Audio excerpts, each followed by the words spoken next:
In almost all games that focus around the concept of dealing damage, there are numerous moves, abilities, and weapons made available to the player that offer variety and balance. But there's almost always one damage-dealing action that surpasses them all, and this was perhaps typified best in earlier games through the introduction of things like the BFG and Doom.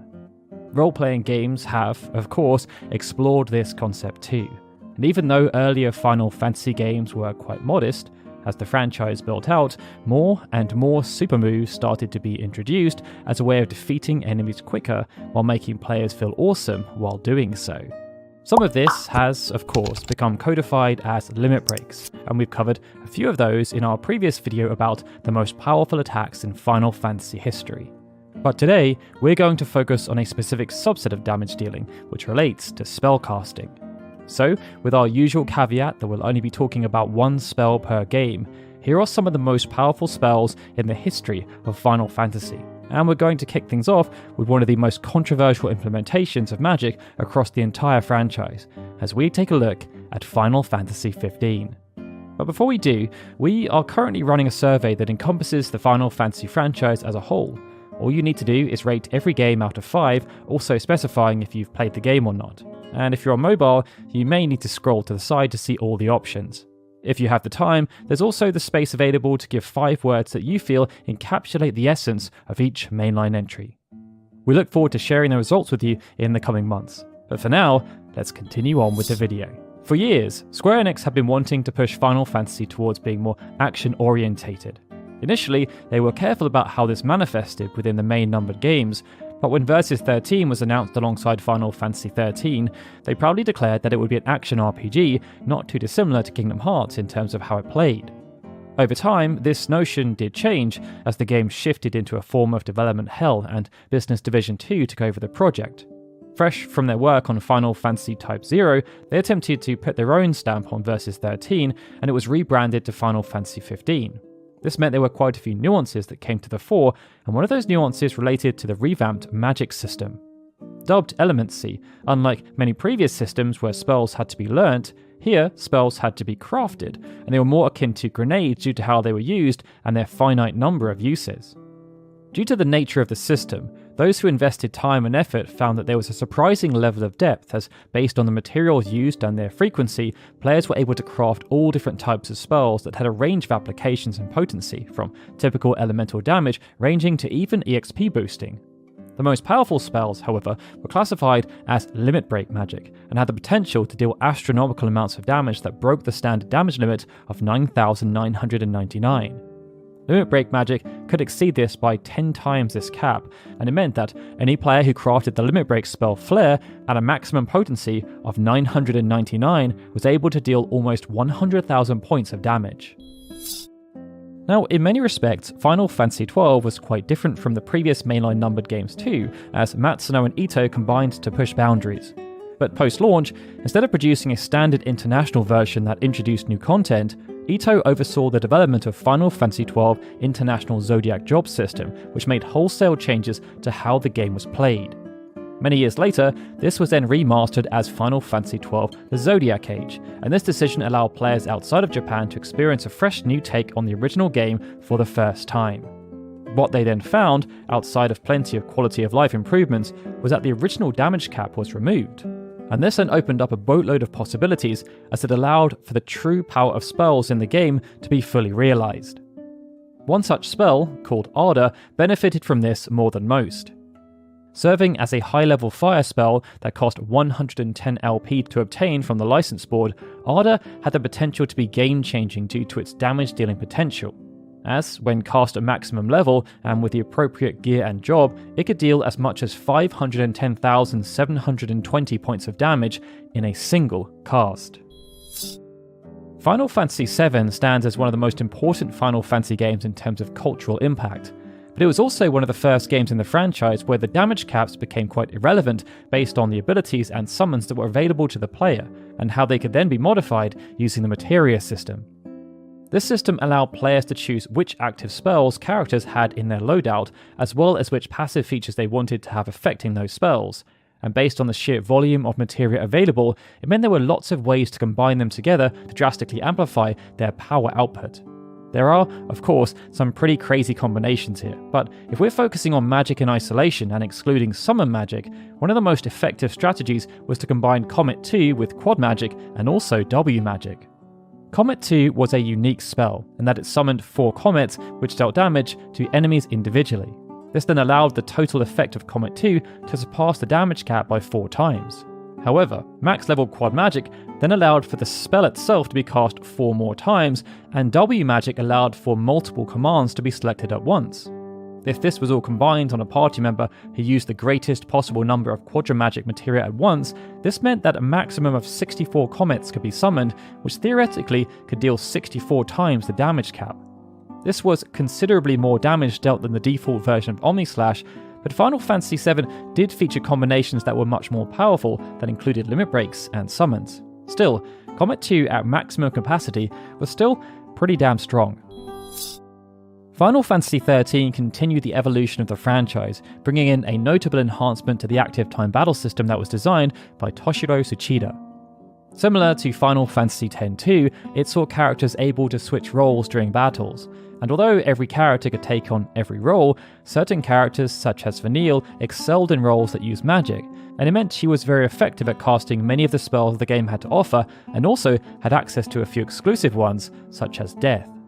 In theory, this iteration of Death functioned in a similar manner to the vast majority of iterations from across the franchise, as it had a 1% chance of inflicting the instant death status effect.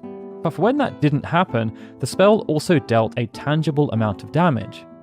However, due to the nature of the spell, it had a high cost and required Vanille to exchange a full ATB gauge to use, while also being locked into the latter stages of the Crystarium system. When used though, it was very likely to deal just under 100,000 damage. But if the Genji Glove was equipped and the damage limit was broken, it could max out at just under 1 million. This made it an incredibly powerful spell, but it could be made even more powerful. In the original Japanese version, there was a bug that enabled Death to deal double damage when used against an enemy that was dazed, and this meant it had the capability to deal just shy of 2 million points of damage.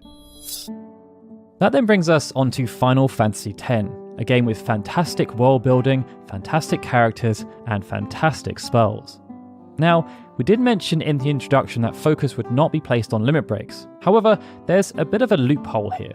Kimahri's limit break, Ronso Rage, allowed him to cast Blue Magic, with him able to extract enemy skills via the Lancet command.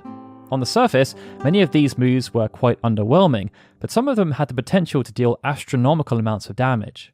Amongst the potential enemy skills that could be learned was a spell called Nova, and compared to many of the others, it was much harder to acquire as it was associated with a pair of super bosses, Nemesis and Omega.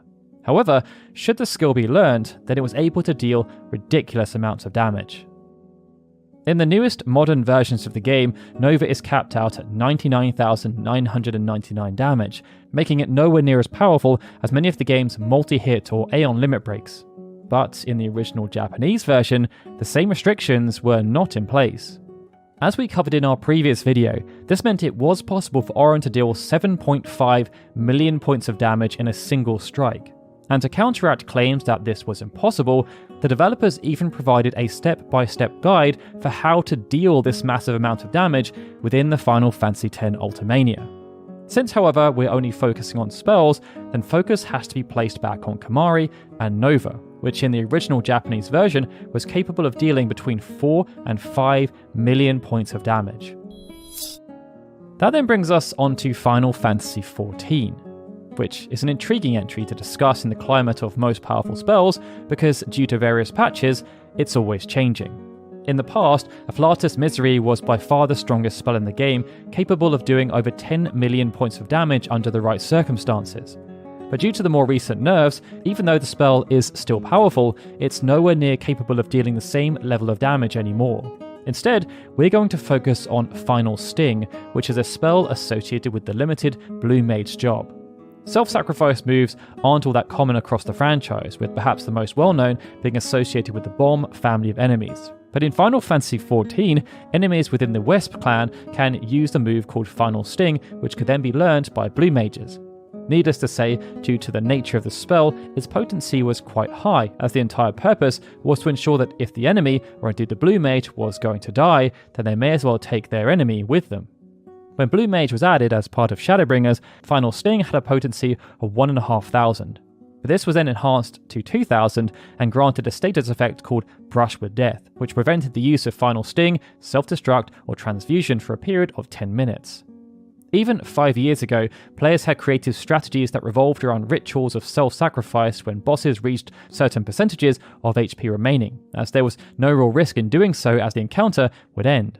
This table, presumably created by Quan on Reddit, denoted the extraordinary individual and collective power of even the base move with no criticals or enhancements. Since then though, a lot has happened. But a few months ago, a Final Fantasy XIV content creator called Katsu did a detailed analysis of what is theoretically the biggest single strike in Final Fantasy XIV. There's a link in the description to check out the video for yourself, but it opened up a discussion in the comments, and this led to the conclusion that, as of right now, it's possible for blue mages to deliver almost 5.3 million points of damage. That then brings us on to Final Fantasy VIII. This is an entry with a core cast of characters so beloved that they've appeared in many other Square Enix properties, and one such example of this is Selphie, who appeared in the first entry of Kingdom Hearts. Although Selphie was memorable due to her energetic personality, she became most well known for the absurd power of her spell, The End. The End could only be cast when Selphie used her limit break and landed on the slot associated with that spell. Now, due to the power of The End, the odds of it coming up were very low, but the probability could be influenced, and one of the most important factors was crisis level. In Final Fantasy VIII, crisis level was an attribute that reflected how poor of a state the character was in the context of the scenario they were now in. It therefore increased when things looked more dire, through the character having low HP, or through the number of negative status ailments they were afflicted by. But there were also other aspects, for example, how many of their allies had been KO'd. Should Selphie land on The End, then the power was incredible. Unlike other instant death spells, The End instantly defeated every enemy in the encounter, and there were no limitations. Yes, it could even be used against the game's final boss and Omega weapon. Despite not being a true damage-dealing spell, this therefore meant The End essentially did the equivalent of infinite damage to all enemies, completely trivializing any encounter where Selphie was able to cast the spell. But with that, they were 7 of the most powerful spells in the history of Final Fantasy. How many of these spells have you taken advantage of? Be sure to let us know in the comments below, and also let us know if there are any other spells you feel should have been placed on this list. If you could also take the survey, it would be much appreciated, and if you enjoyed the video, please hit that like button and subscribe to the channel. Alright everyone, with that, this is Daryl signing out. As always, I'd like to give a big thank you to all of our Patreon and YouTube members and supporters, especially Benjamin Snow, CloudClone28, The Livestream, Juan Jaramillo, Justin Dent and Sukun TDK, who are super special Onion Knight supporters, and of course, a big thank you to everyone for watching this video. I'll see you all again soon for more Final Fantasy goodness.